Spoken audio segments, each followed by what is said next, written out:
Thank you for that extraordinary introduction. Thank you all for having me very much and for sharing this time together tonight. I want you to know, I'm here to speak to Canadian Iranians. I'm neither Canadian nor Iranian.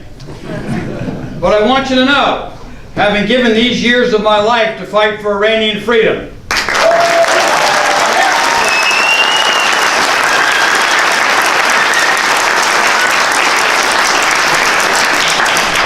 don't be so sure, because I want you to know this. If Italy's ever in trouble, you all really owe me.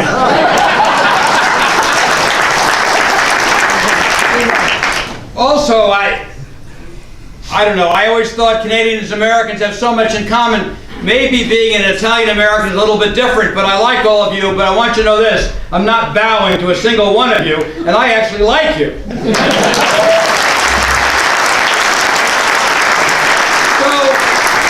Let me just say a word about being in this extraordinary city, in the shadow of this capital.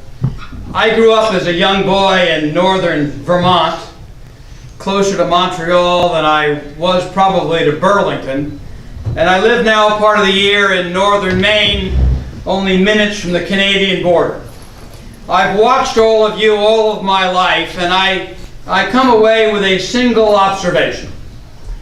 There are countries that are larger, though not many. There are countries that are richer, though only a few. There are countries that are certainly older. But there is no country I know in all the world that is more decent than Canada.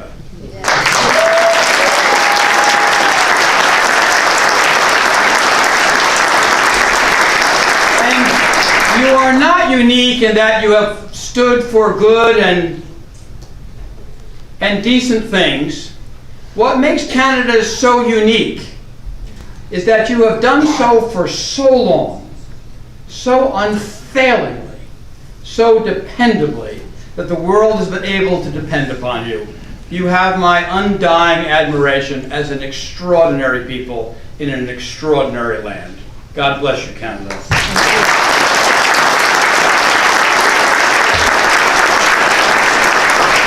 There are a lot of ways to explain why, in my life, at this point in life, not sharing your heritage, I have felt such commitment to this cause, and for so long.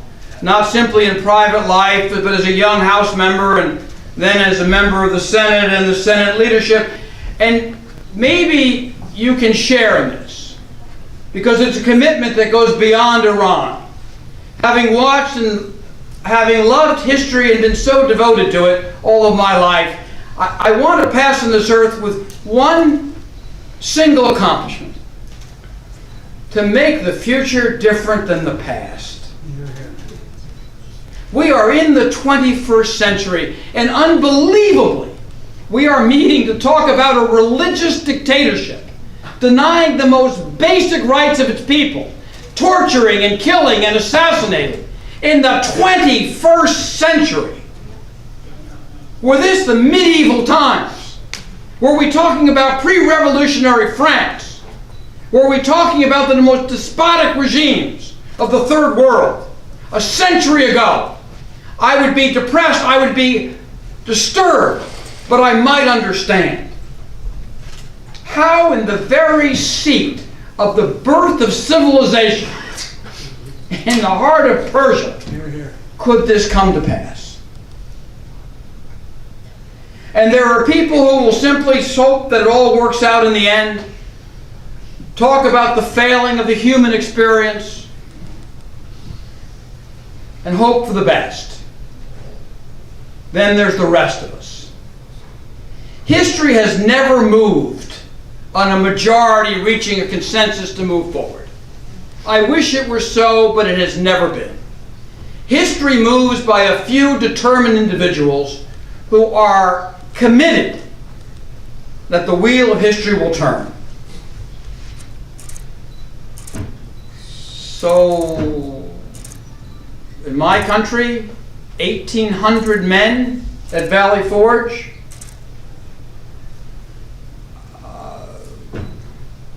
the end of the Tsar. Lenin returned with 23 men. Napoleon returned. Joan of Arc had what? 20? How many people left Robben Island? 12? To free South Africa? If you're waiting for hundreds of thousands or millions of people around the world to leave the comfort of their lives to change Iranian history, this will endure. It's not thousands or millions. It's a few committed people who are determined that it will change.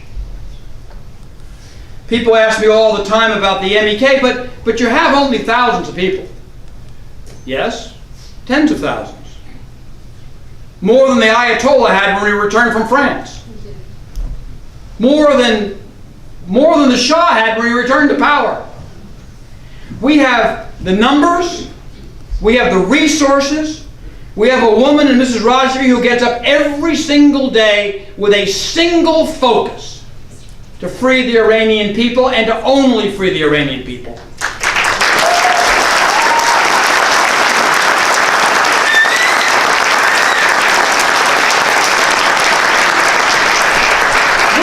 Have enough. We have more than most revolutionary moments in history ever had. More than. And this is that moment. I don't share a political party or a philosophy with Donald Trump. But I will say this. The current embargo on Iran, on the mullahs, is the single most successful economic embargo in human history, period. Yes.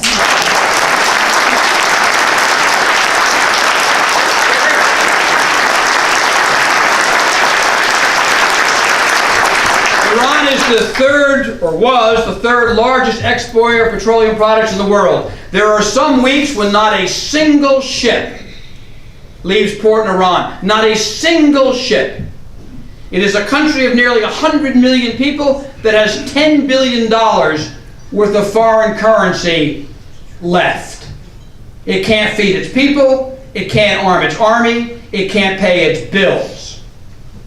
I know you're discouraged. You've been waiting 40 years. And it's easy for me to say, it's not my family that's been tortured or imprisoned. It's not my country that was lost. We can sympathize in sharing the human experience. But I can't fully feel your pain. But I can see that what you want is not only inevitable. God is my witness, it is close. No one can survive this. What are the signs? It's not just the lack of foreign reserves, the failure to export, the isolation. An incredible thing happened in the last couple of years. Students in the streets of Tehran and across Iran used to scroll messages and run. They would post things and hide. The death knell of a despotic regime is when people are at that point where at the risk of their own lives, they will stand their ground against the barrel of a gun and stare it down. Hear, hear. That is happening today in the streets of Tehran.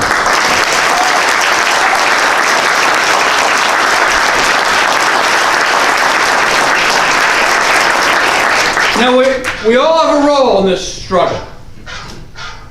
That's my phone with my dog on it. It's your dog. I wasn't counting on that. So, we all have a role in this. And this is important in any revolutionary moment. Because all of our roles are different. Nobody's asking you to get killed. Okay? There are people doing that every day. And we're not going to win this for them. The Iranian people will win this fight. But we all have roles. Yours, you're here. You care. You didn't come to Canada and forget the land of your parents. You didn't forget your parents. You didn't forget your ancestors. You didn't forget Persian culture. You're doing your role. The MEK is doing its role. Every day, members of the MEK, thousands of them, are sending messages on the internet, by mail, by radio, by anything possible, to their relatives, to friends, to ask them to keep the fight alive, that they can win, that there's hope, that the world is counting on them. They're playing their role. You're playing your role. Those brave souls in Ashraf who are up day and night on social media, ensuring communication is alive to every town in Iran, they're doing their role. Mrs. Rajavi is doing her role. Day and night, we've all got a role. And together, the force of this thing is overwhelming. Now, I know it may seem too much. I have some years on a few of you. And I've seen this before. As we say, not in New Jersey, but out west, this ain't my first rodeo. That's never been said in New Jersey. As a young congressman, I represented a district just outside of Manhattan that had an enormous number of Eastern Europeans in it. And Candace will tell you, part of campaigning is you go to everybody's national day, you cut ribbons, you eat terrible food, you whatever it takes. And I would go to Polish Day, and I would go to Czechoslovakia Day, and I would go to Hungary Day, and I'd go to Romania Day, I'd go to Ukrainian Day. And I will tell you the truth. I went to all these. And I used to say to myself, what are these people doing? What are they doing? The Soviet Union has occupied Poland for 40 years. They're never going away. It's never going to end. The Ukraine? The Tsars occupied the Ukraine. Ukraine will never be free. I ate their food, I listened to their music, I said all the right things, I got their votes. But I will tell you the truth. I never believed. Because as a young man, I didn't really understand in the human experience how the desire to be free, to end a despotic government, the desire to change history, how it transcends generations. Yeah, it's been 40 years. In the life of the Persian people, 40 years isn't a click on a clock. It's painful to you. But to the Iranian people wanting to free their homeland, it's nothing. I was wrong about the Poles and the Ukrainians, the Hungarians. And if you're sitting there now thinking it's been 40 years, this fight's done, you are wrong. This fight will not only be won, it will be won soon. And most importantly, victory is inevitable, because that's the human experience.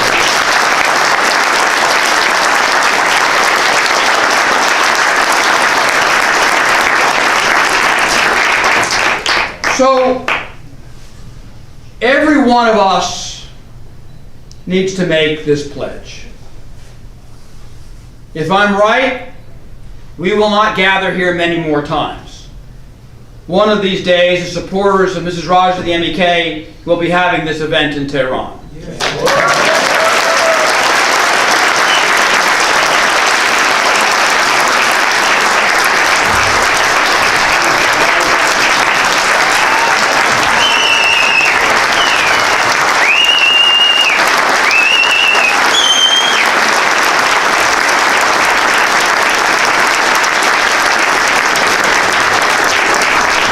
But let me tell you too, if I'm wrong, and it's not tomorrow, if it's not next year, if they kill every protester, if they torture every leader, if they shut down everyone, if they abuse another generation, it's a tragedy.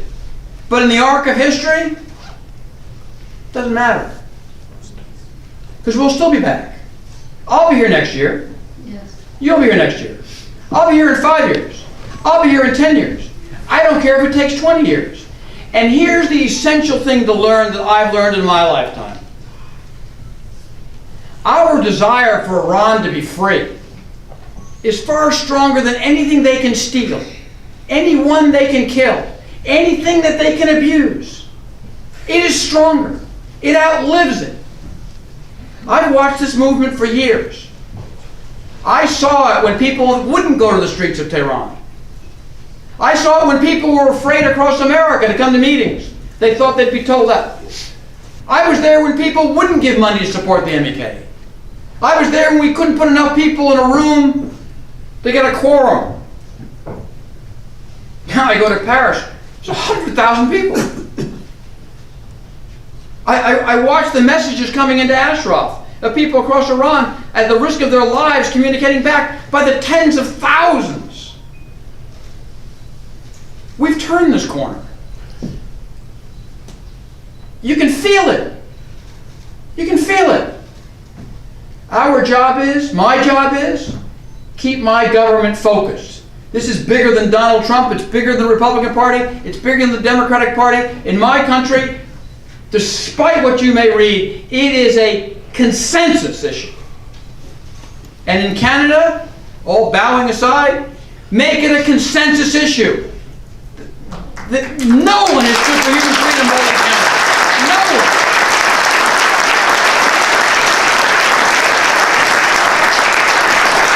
This country stood for human freedom in the 20th century when my country was silent.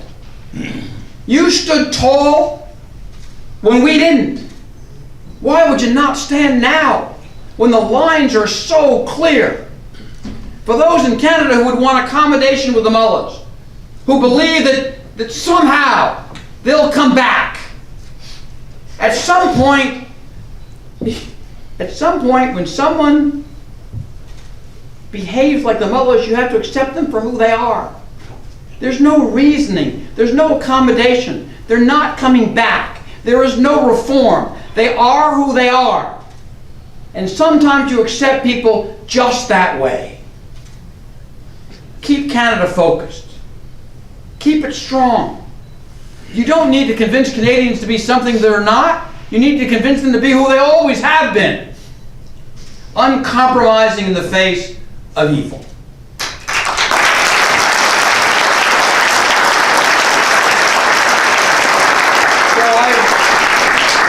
I thank all of you.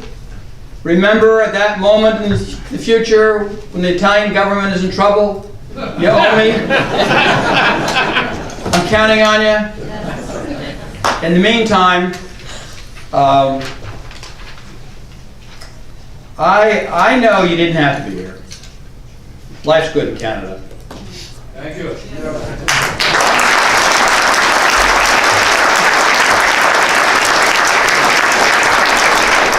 But you are, which means your parents, your ancestors, your heritage, somebody did something right.